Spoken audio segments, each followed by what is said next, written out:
Voy a hacer una pregunta retórica y no tienes que responderla en voz alta, tienes que responderla en tu mente. Y sé que es una pregunta difícil, en el sentido que va a haber muchas cosas que vas a pensar, pero intenta hacerlo. Si pudieras describir el carácter de Dios en una sola palabra, ¿cuál palabra usarías? Piensa primeramente. Si pudieras describir el carácter de Dios en una sola palabra, ¿cuál usarías? Yo creo que la mayoría pensó en el amor de Dios, que Dios es amor. ¿Quién pensó esto? Me puedo equivocar. 1, 2, 3, 4. ¿Alguien pensó otra cosa?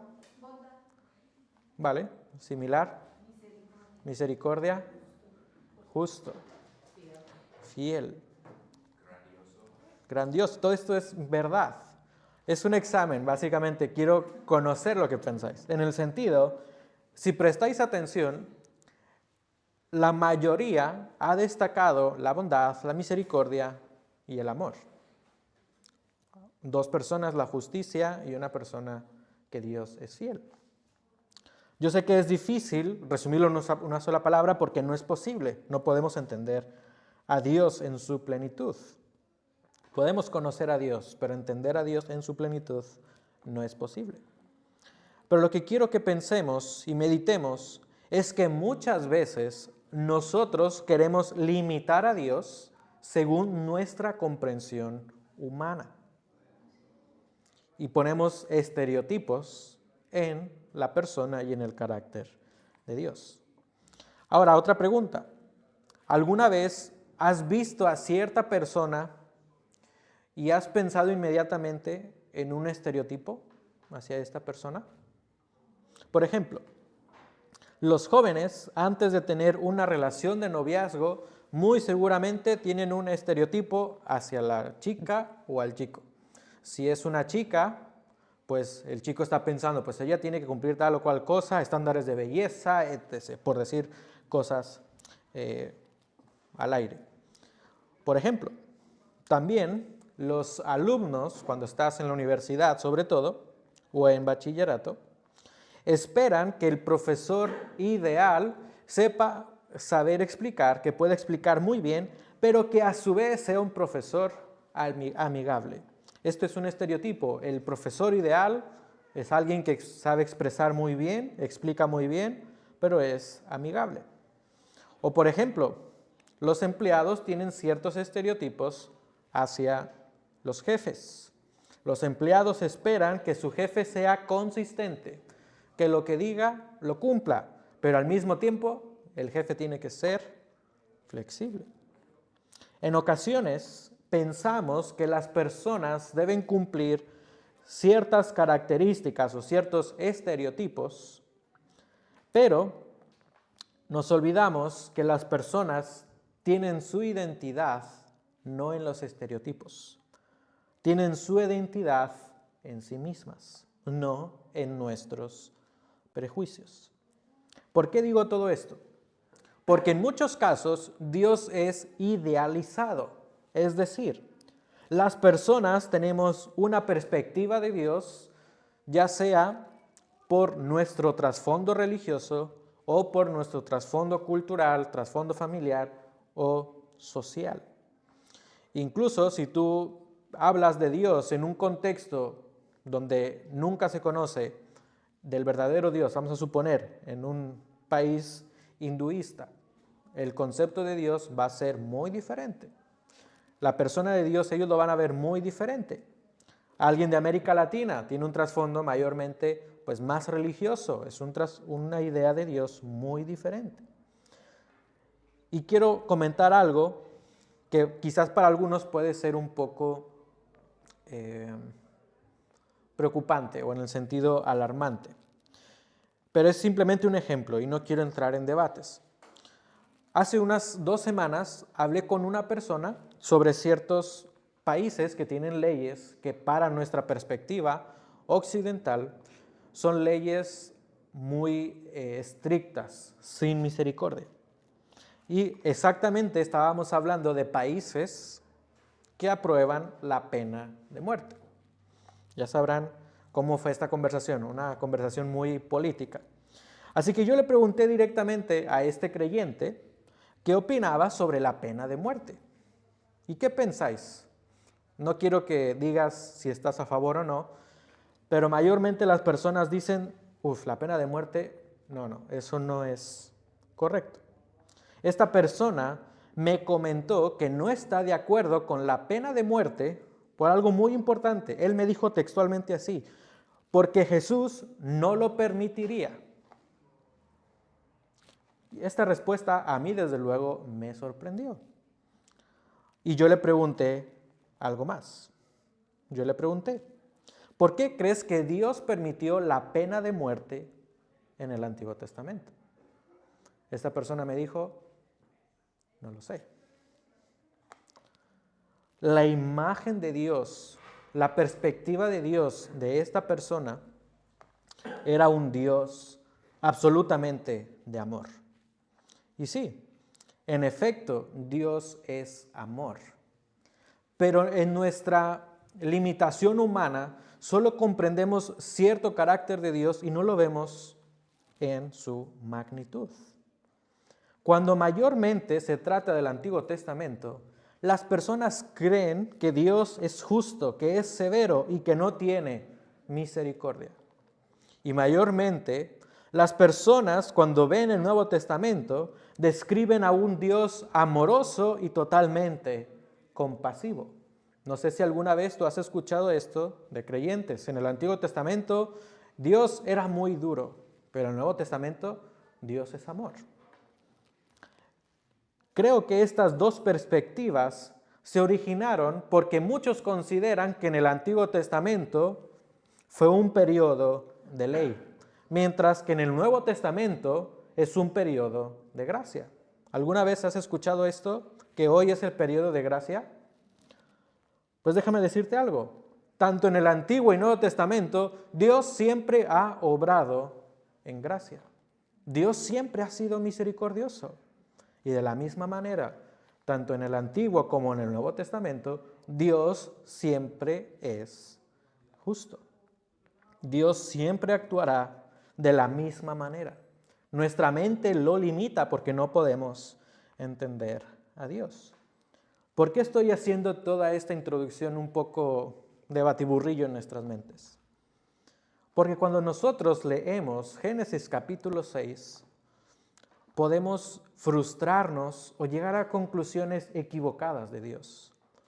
En Génesis capítulo 6 vemos que Dios está actuando en el mundo. Pero Dios siempre obra según su carácter. Él siempre va a obrar totalmente justo, totalmente santo y totalmente en amor. Y en este capítulo 6 hay una imagen fatídica de la humanidad. Y a su vez, Dios está actuando. Lo que notamos en este capítulo 6 de Génesis es que Dios no es pasivo. Dios no es pasivo contra el pecado. Y recuerda que a este punto de la historia bíblica hay una lucha que es evidente entre la simiente de Satanás y la simiente de Eva y de Adán. Como dice Génesis 3:15. Hasta este punto de la historia, Satanás ya ha intentado derrocar el reino de Dios en Génesis capítulo 3. Y vemos que este intento se volvió en una maldición para Dios. Pero ahí no terminaría todo intento de Satanás para derrocar a Dios. Satanás tiene sus súbditos. Y es Caín, en Génesis capítulo 4, el primer ser humano que vive como la serpiente. Caín intenta poner en peligro la simiente de la mujer. Caín intenta fulminar toda esperanza humana. Pero lo que vemos constantemente es que Dios ofrece salvación y Él cumple y protege su promesa salvadora. Y ahora en este capítulo 6, dicha historia vuelve a repetirse. Hay consecuencias por el pecado y Dios da esperanza. Capítulo 3. Capítulo 4. Hay consecuencias por el pecado y Dios da esperanza. Capítulo 6. Hay consecuencia por el pecado, pero Dios da esperanza. Pero aquí hay algo muy importante en Génesis capítulo 6. Ya no es solamente una persona quien se está oponiendo a Dios. Es toda la humanidad que se está oponiendo deliberadamente ante su Creador. Es toda la humanidad quien pone en peligro la promesa de salvación de Dios hacia la humanidad. De hecho, la Biblia describe que solamente había un hombre justo, y esa persona es Noé. Así que lo que vemos en Génesis capítulo 6 es que en la tierra hay personas que son guiadas por su perverso corazón. Es por el corazón del hombre que las intenciones de las personas es hacer continuamente el mal. Y lo sorprendente en este pasaje es que toda la humanidad se entregó a su corazón. Entregarse al corazón humano no es agradable, no es esperanzador.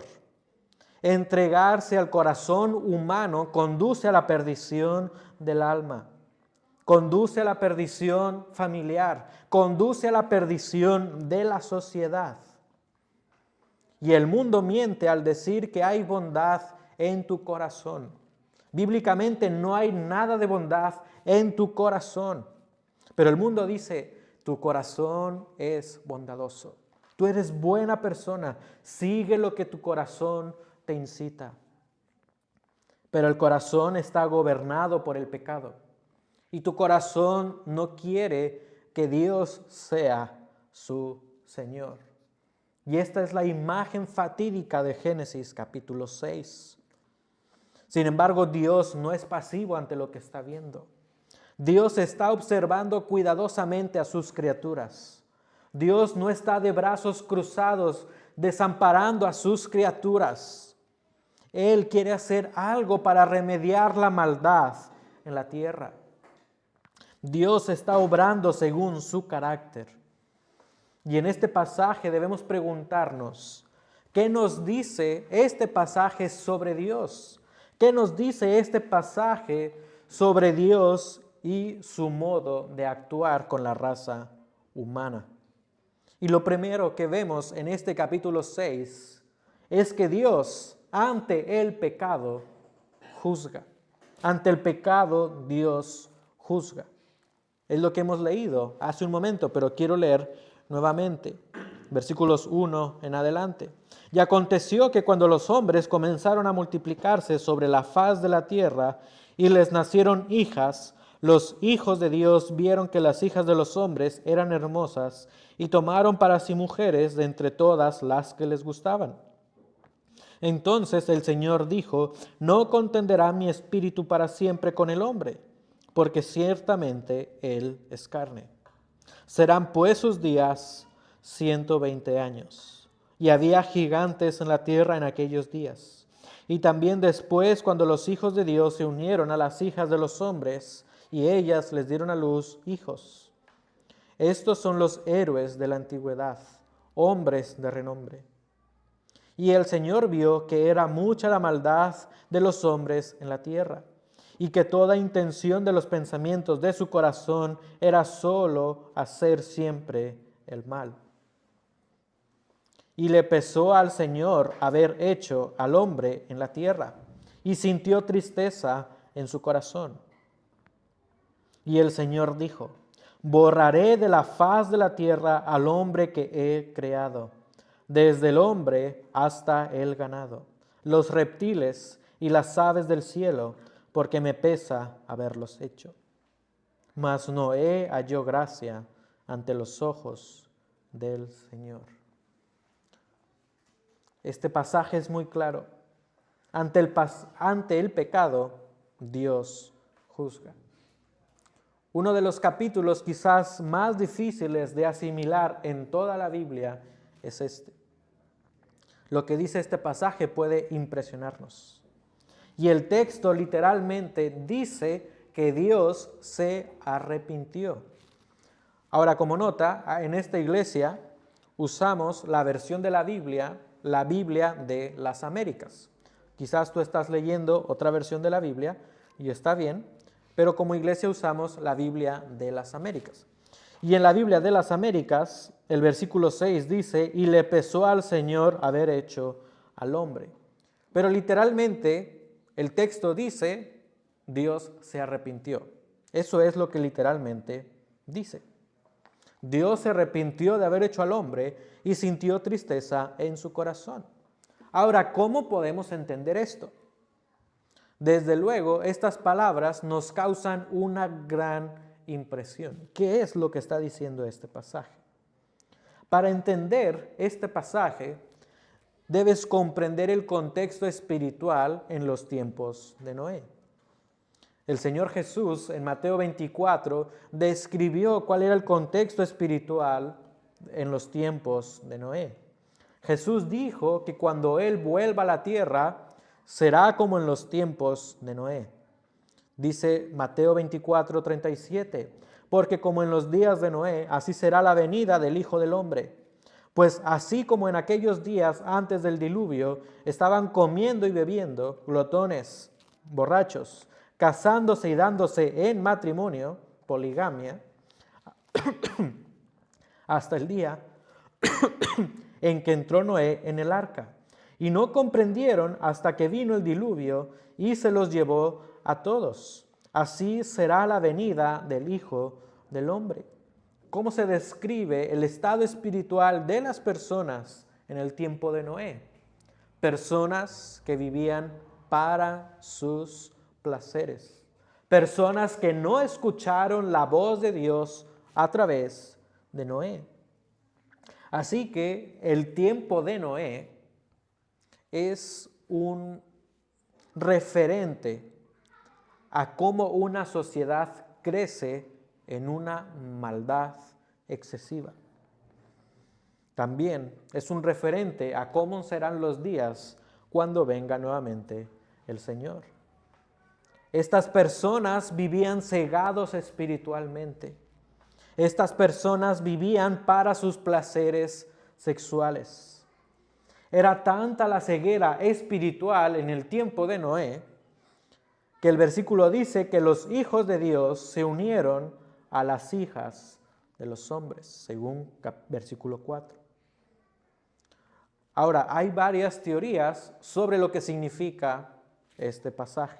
¿Qué significa o a quién se refiere los hijos de Dios? Y hoy solamente quiero decir dos posibles teorías. Por un lado, personas dicen que son personas piadosas. Hijos de Dios se refiere a personas piadosas de Dios. Y otra opción es que son ángeles caídos. ¿Alguien ha escuchado estas dos ideas? Pueden ser hombres piadosos o ángeles caídos. En lo personal, y es algo a título personal, yo descarto que sean hombres piadosos. Porque en el Antiguo Testamento, hablando en el Antiguo Testamento, no hay más indicios de que la frase hijo de Dios se refiera a un hombre, sino que es lo contrario. En el Antiguo Testamento, la frase hijos de Dios se usa para referirse a seres angelicales. Hay varios versículos en el libro de Job y alguno que otro en los Salmos. Y alguien aquí pudiera objetar, bueno, pero Jesús dijo que los ángeles no se casan. Así que por ende no pueden ser hijos de Dios los ángeles, porque en Génesis capítulo 6, si fueran ángeles, están teniendo relaciones sexuales con mujeres. Y sí, es verdad, los ángeles no se casan, pero que no se casen no limita la posibilidad de que un ángel caído tome posesión de un cuerpo y este cuerpo tenga relaciones sexuales con una mujer. Hay varios versículos del Antiguo Testamento y del Nuevo que nos hacen ver que cuando una persona es poseída por un demonio, sigue teniendo sus necesidades y capacidades humanas. Es decir, sigue teniendo hambre, sigue comiendo, sigue bebiendo, etc., etc.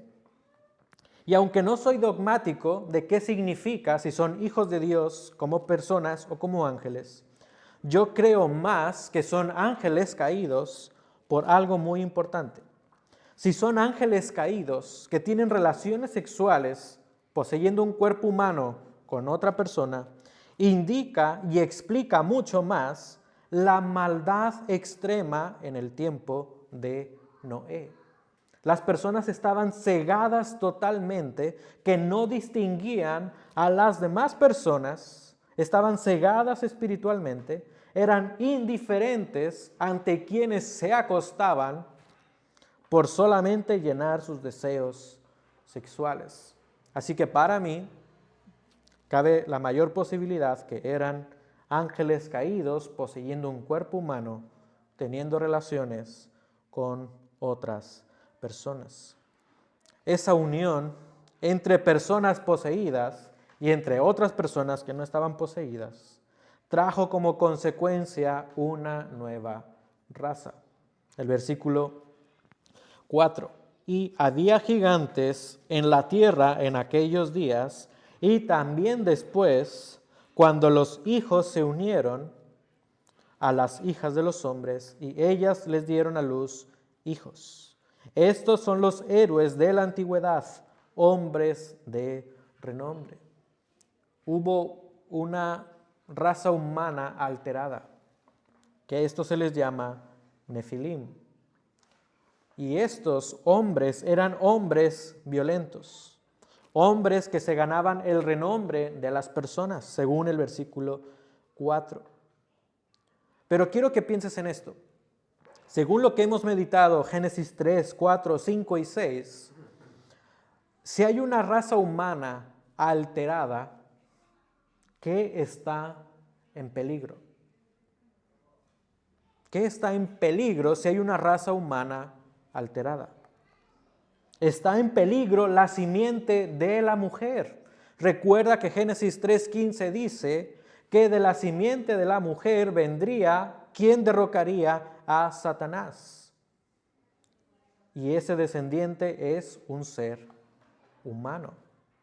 De manera que el descendiente esperado tendría que ser una persona como tú y como yo. Pero la raza humana ha sido alterada. Esto está poniendo en peligro la promesa salvadora de Dios para que alguien venga a liberar a la humanidad. ¿Quién puso en peligro la simiente de la mujer? Génesis capítulo 4. Caín. ¿Quién puso en peligro la simiente de la mujer? Génesis capítulo 5. La familia espiritual de Satanás. De manera que no hay duda de que la serpiente, es decir, Satanás, quiere frustrar el propósito de Dios. Satanás quiere frustrar el propósito divino de que un redentor vendría a liberar a la raza humana. Pero también los demonios y la raza humana se están oponiendo ante Dios y están poniendo en peligro la promesa salvadora de Dios. Y esto es impactante porque la raza humana está rebelándose contra Dios. Recuerda Génesis 1 y 2. Toda la creación fue hecha buena. La creación fue buena, toda la creación. Los hombres fueron creados a imagen de Dios. Pero ahora vemos un contraste en Génesis capítulo 6. Toda la creación es maldita, vive en el pecado. La creación está corrompida. y el hombre desea solamente hacer continuamente el mal.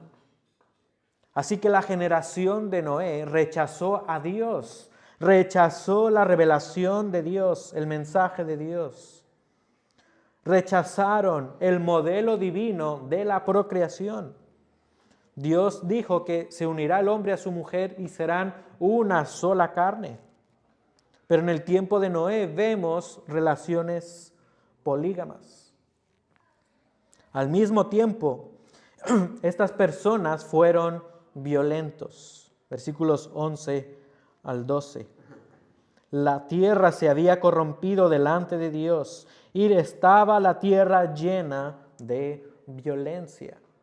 Pero la palabra violencia en el hebreo da una connotación de actuar déspotamente contra alguien, es decir, hacer injusticias contra otras personas. Pero también, por Lucas 17, parece ser que en el tiempo de Noé, la generación de Noé tuvo un gran avance en el comercio y en el desarrollo de las ciudades. Pero esto lo dice Lucas 17, 27 al 28. Lo que podemos ver es que en el tiempo de Noé, la sociedad creció en el comercio, se expandió en ciudades, tuvieron relaciones sexuales polígamas y sobre todo se alejaron de Dios. Y se me olvidó decir algo más importante. Dejaron a un lado la importancia del matrimonio. Ahora que tú puedes ver el contexto espiritual de Génesis capítulo 6, puedes entender lo que el texto está diciendo. Puedes entender que el texto dice que Dios estuvo triste, que Dios se arrepintió. Ahora, cabe decir algo muy importante. Dios no puede cambiar de parecer. Él es inmutable. Dios no puede cambiar su carácter. Estos pasajes deben entenderse como antropomorfismos. ¿Qué quiere decir esto? Son frases que comunican algo en el sentido humano. Por ejemplo, ¿Dios tiene un corazón literal? Pero estos versículos dicen que Dios sintió tristeza en su corazón. Y mi pregunta es, ¿tú entiendes este pasaje literalmente que Dios tiene un corazón? ¿Sí o no? No. Hay un versículo en el Salmo 57 que dice que nos cubrimos o podemos cubrirnos bajo las alas de Dios, ¿verdad? Lo sabemos de memoria. La pregunta es, ¿Dios tiene alas? No. Lo que entendemos según estos versículos o estas frases es que son figuras literarias que expresan verdades humanas.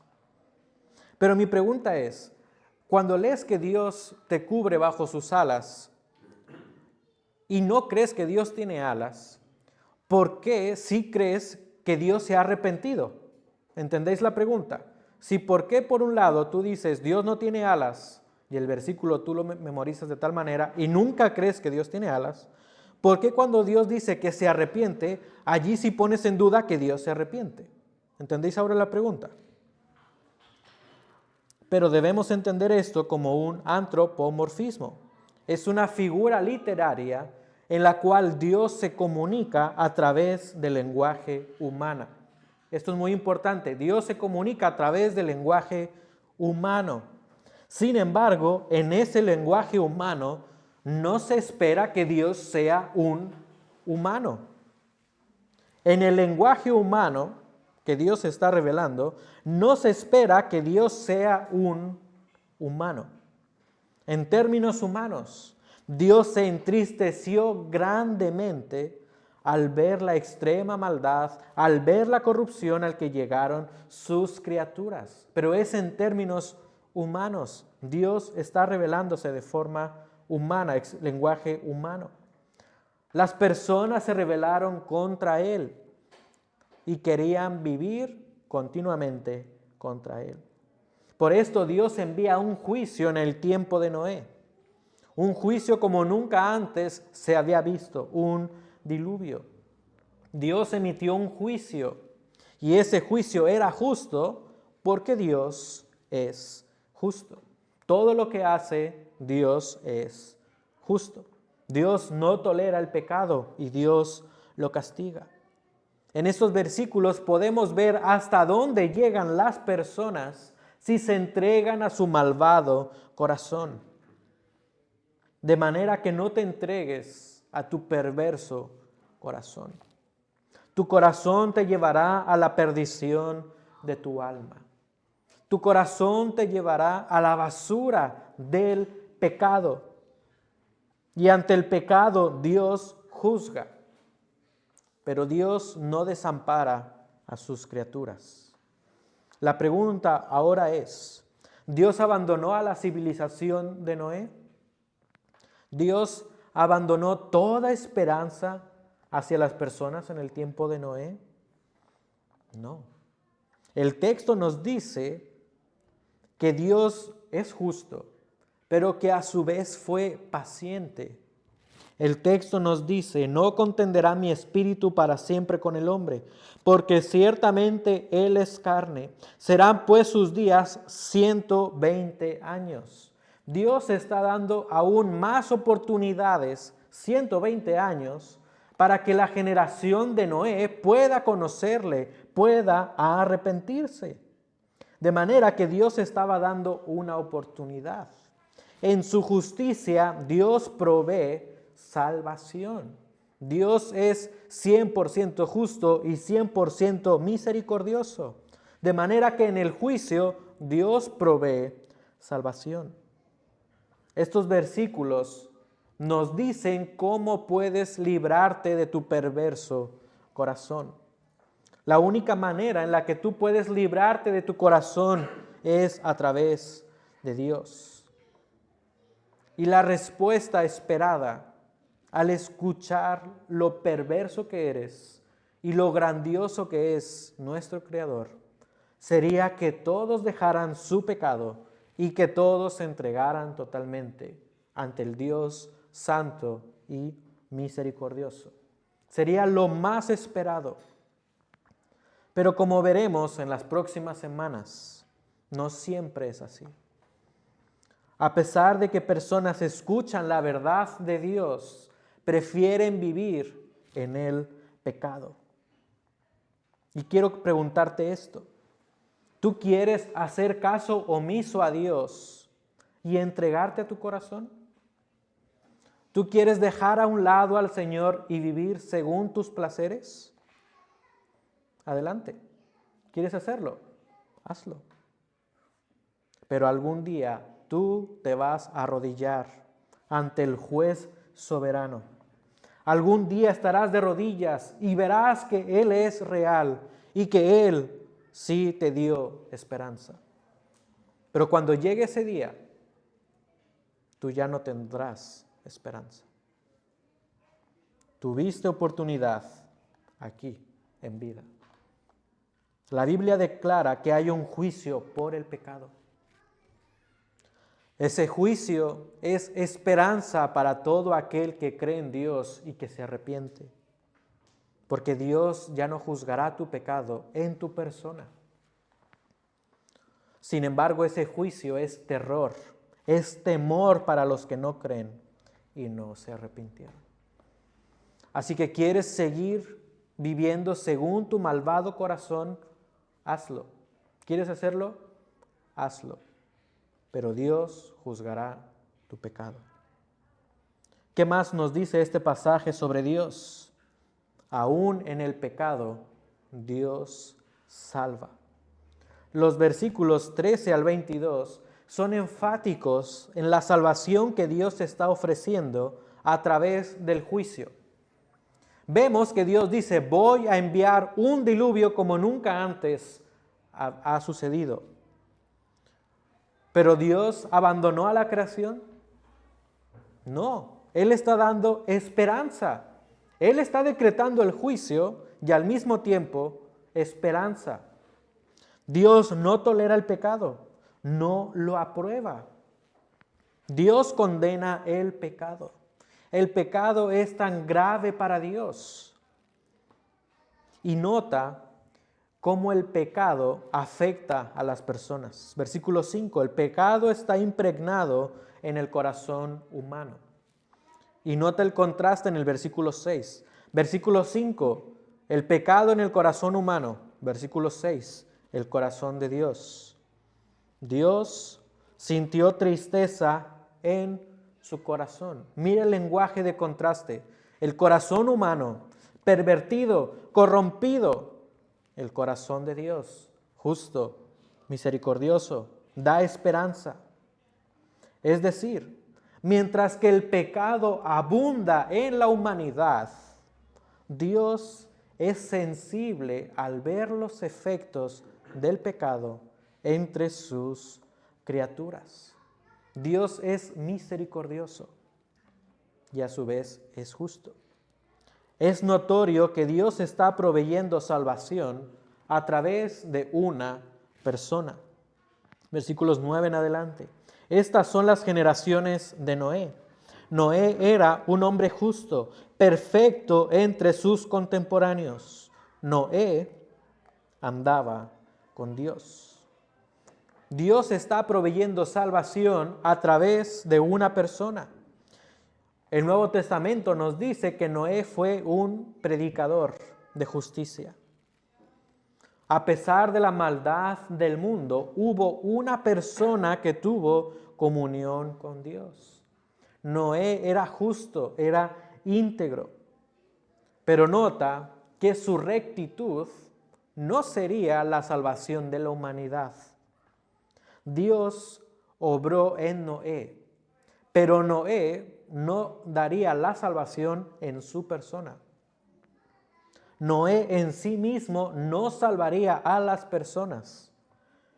La obediencia a Dios al construir el arca sería lo que traería salvación. No la persona de Noé, sino la obediencia a Dios.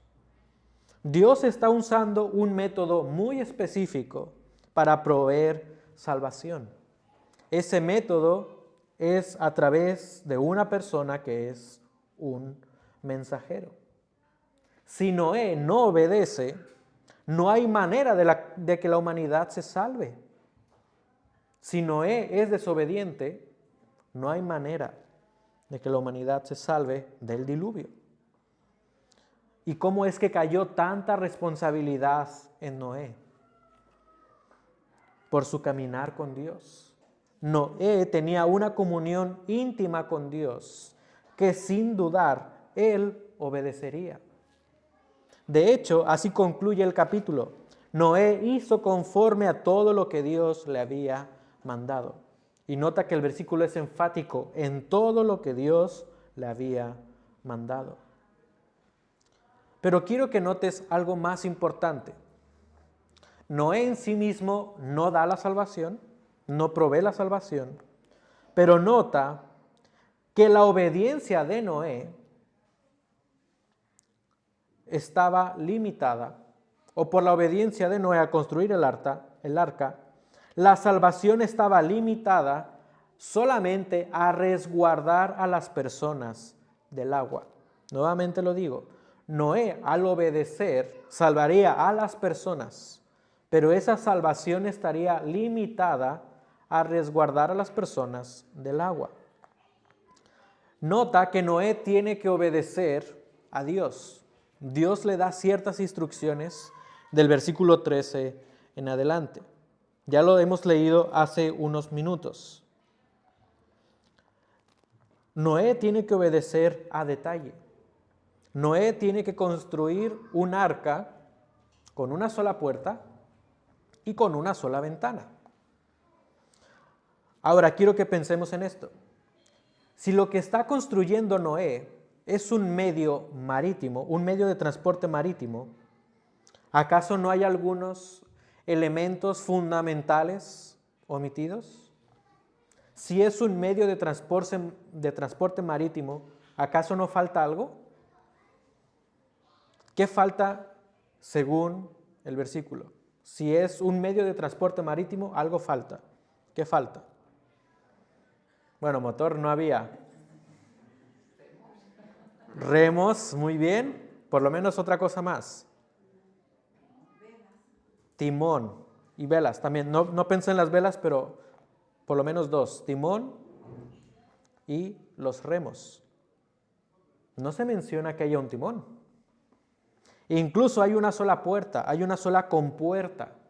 No se menciona ni siquiera compuertas para que saquen los remos enormes. ¿Qué comunica esto? Esta arca estaba limitada simplemente a flotar en el agua. Noé no podía guiar el arca donde él quisiese. Dios proveyó salvación a través de Noé.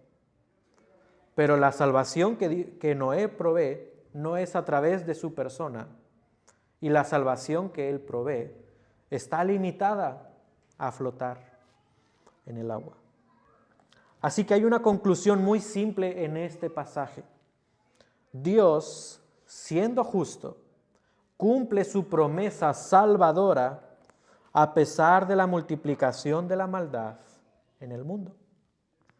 El pecado abundó en la tierra a tal magnitud que Dios decretó un juicio severo al hombre y al resto de la creación. Sin embargo, Dios es paciente y da más oportunidades de salvación. Dios usó a un mensajero en su gracia. Ese mensajero es Noé. Noé era justo, era íntegro, era un modelo de fe. No obstante, este mensajero fue simplemente un instrumento para declarar la salvación de Dios. Noé no podía proveer salvación en sí mismo y su rectitud no era suficiente para restituir la maldad. Quiero que leas conmigo Génesis 5:28 en adelante. Lamec vivió 182 años y engendró un hijo y le puso por nombre Noé. Este nos dará descanso de nuestra labor. Según Génesis capítulo 6, Noé pudo dar salvación, dar descanso. En parte sí, pero sigue diciendo el versículo, y del trabajo de nuestras manos por causa de la tierra que el Señor ha maldecido. En otras palabras, Noé cumplió lo que su padre había dicho, no completamente. Noé pudo dar descanso a la humanidad al proveer salvación a través del arca. Pero esa salvación era solamente física. Noé no libró a las personas de la maldición del pecado. De manera que hasta este punto de la historia bíblica hay algo que falta. La humanidad necesita al descendiente de Adán y Eva que los libre de la maldición del pecado. Génesis 3:15. Y ese descendiente es Jesús. Jesús es el Salvador. Él en su persona y en su obra puede darte salvación plena. La salvación física que proveyó Noé estaba destinada solamente a flotar en el agua. Pero la salvación que provee Jesús es una salvación espiritual tan grande.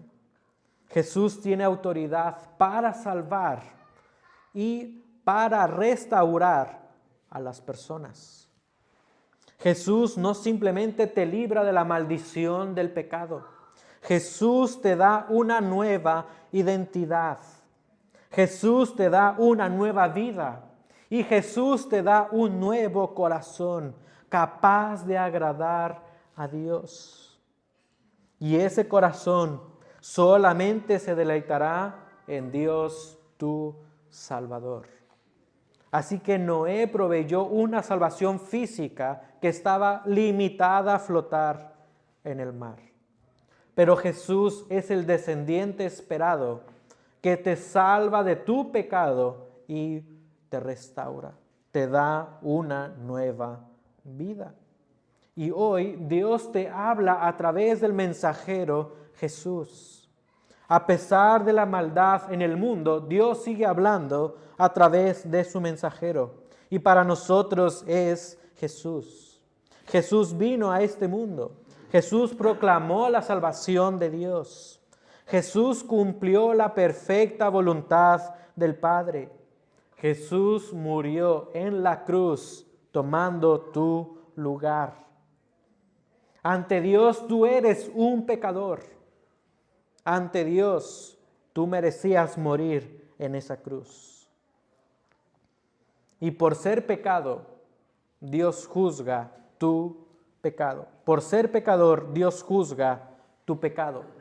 Así que para Dios no hay escapatoria. Como en el tiempo de Noé, ¿vendrá el juicio? Sí, vendrá. Ante tu pecado vendrá el juicio. Sí, vendrá. Dios no cambia. Dios juzga el pecado hoy. Lo juzgó ayer y lo juzgará mañana. Pero al mismo tiempo, Dios te da esperanza. Dios ya juzgó el pecado en Cristo. La Biblia dice que el que no conoció pecado, Jesús, le hizo pecado por nosotros, aquellos que han creído, para que fuésemos hechos justicia de Dios en Él. De manera que sí, Dios sigue juzgando el pecado, pero lo hace a través de la obra redentora de Cristo. De modo que tú tienes esperanza. Puedes librarte de la ira de Dios a través de la esperanza que solamente te da Jesús. Él tomó tu lugar. Él cargó con tu pecado para que tú tengas una nueva vida espiritual. Dios te ha salvado y te ha restaurado para que te deleites en Él, para que seas libre de tu perverso y malvado corazón. Por último, si Dios te ha salvado, este pasaje también te dice cómo puedes vivir en un mundo corrompido. De la vida de Noé podemos aprender. Podemos aprender que era un hombre justo, un hombre perfecto entre sus contemporáneos. El texto dice, Noé caminó con Dios. Noé era un hombre íntegro. De hecho, una persona dice, según el versículo 9, que hay un enfoque doble en la vida de Noé. Versículo 9. Estas son las generaciones de Noé. Noé era un hombre justo, perfecto entre sus contemporáneos. Una persona dice que esto tiene un doble enfoque en la posición delante de Dios y su posición entre la humanidad. Noé era justo ante Dios. Noé era perfecto, dice el versículo, es decir, íntegro entre sus contemporáneos. Así que Noé vivió piadosamente ante Dios y ante los demás. Hebreos 11 nos declara que Noé tuvo fe.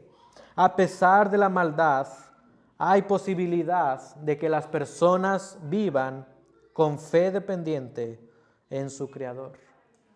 Y esto es una similitud en nuestros días. La maldad está creciendo excesivamente, pero hay oportunidad para vivir justamente ante Dios e íntegramente ante la sociedad. Hay grandes avances económicos en nuestros días. Hay perversión sexual, hay injusticias, inmoralidad, entre muchas otras cosas. Incluso personas se burlan de Dios y mencionan que no es verdad que vendrá un juicio, al igual que en el tiempo de Noé. Pero en este relato podemos ver que sí es posible confiar en Dios. Podemos confiar en Dios a pesar de la maldad en el mundo. Así que si estás aquí, no te desanimes. La maldad incrementará, pero tu fe puede crecer aún mucho más ante Dios. Otra cosa que es importante que decir de Noé es que a pesar de vivir en un contexto de maldad extrema, Noé obedeció a Dios y buscó que otros se salvaran. Noé confiaba en la palabra de Dios. Él sabía que se cumpliría. Por eso él obedeció. Y yo pienso en algo. ¿El arca que Noé construyó era grande o pequeña? Grande. Él siguió las instrucciones tal cual como Dios le dijo. Pero posiblemente Noé, al predicar, pudo darse cuenta que las personas se burlaban de él. Quiero que te imagines eso. Imagina a Noé predicando, vendrá un juicio. Posiblemente muchos se burlaron de él, pero él obedeció a Dios. Él no hizo el arca más pequeña. Él no le dijo a Dios, Dios, pero si predico y nadie cree en mí, y si hago el arca más pequeña solamente para mí y mi familia, ten compasión de nosotros. Ellos han tomado su decisión, pero no. Noé obedeció a Dios. Noé probablemente tenía en mente a las demás personas. Probablemente Noé esperaba que muchos más se salvaran. Así que podemos ver la fe de Noé y también la misericordia de Noé. Tú y yo sabemos que el juicio de Dios vendrá sobre la tierra. Y mi pregunta es, ¿tienes misericordia hacia otras personas para que se arrepientan y sean librados del juicio de Dios sobre la tierra? El juicio es real. Personas se presentarán delante de Dios y serán juzgadas. ¿Y tú qué estás haciendo para que otros escuchen el mensaje de salvación? Seguramente Noé predicó fervientemente para que otros se dieran cuenta de su condición y del juicio y de la salvación que Dios traería. Predica con urgencia el Evangelio. En estos días donde la maldad crece cada vez más, predica el Evangelio para que personas se salven y sean librados del juicio divino. Así que este capítulo de la Biblia nos muestra qué tan grande es nuestro Dios. Dios es totalmente justo, totalmente recto. Y en su justicia, Dios siempre provee salvación. Dios proveyó salvación a través de un descendiente de Adán y Eva. Y Dios hoy lo hace a través de un descendiente de Adán y Eva, que es Jesús. Dios juzga y da esperanza. Así que porque Dios juzga el pecado, tú debes salvarte de tu perverso corazón. Tu corazón te llevará lejos de Dios y Dios te busca para que te arrepientas y aceptes su mensaje de salvación.